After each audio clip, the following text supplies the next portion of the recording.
शुरुआत करते हैं 1830 के दशक से। स्प्रिंगफील्ड के पास एक छोटा सा गांव था, न्यू सलेम।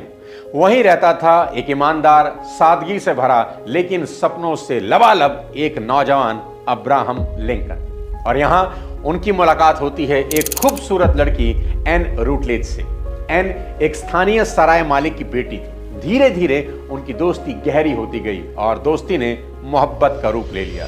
उस दौर में लिंकन अपनी वकालत और राजनीति की शुरुआती सीढ़ियां चढ़ रहे थे, लेकिन एन उनके लिए इमोशंस और सुकून का सेंटर बन चुकी थी।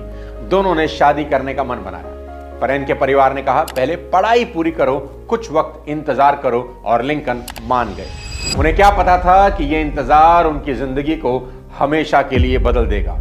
जिंदगी लिंकन को एक ऐसा तमाशा दिखाने वाली थी जिसकी उन्होंने कभी कल्पना भी नहीं की। 1832 में उन्होंने पहली बार इल्यूनिस राज्य विधानसभा का चुनाव लड़ा और हार गए।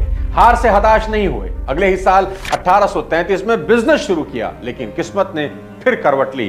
बिजनेस बुरी तरह फेल हो गया और लिंकन गहरे कर्ज में डूब गए। लेकिन असली झटका तो अब आने वाला था। 1835 में अचानक एन रूटलेज, वो लड़की जिससे लिंकन सच्चा प्रेम करते थे, उसे टाइफाइड हो गया। कुछ ही दिनों में उसकी हालत इतनी बिगड़ गई कि कोई उम्मीद नहीं बची और 25 अगस्त 1835 को एन की मौत हो गई। लिंकन अब पूरी तरह टूट चुके थे। उन्होंने कहा मेरी आत्मा ही जैसे एन के साथ चली गई हो।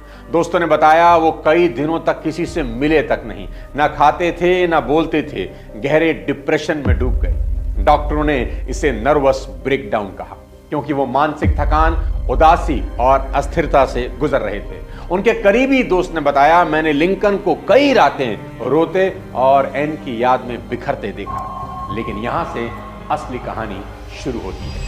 उन्होंने खुद को संभाला और एक बार फिर जिंदगी के मैदान में लौट आए।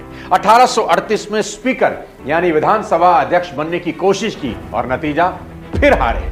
1843 में चुनाव लड़ा, नतीजा फिर हारे। 1855 में सीनेट का चुनाव लड़ा, रिजल्ट फिर हारे। 1856 में उपराष्ट्रपति पद के लिए पार्टी का नॉमिनेशन मांगा, नहीं मिला।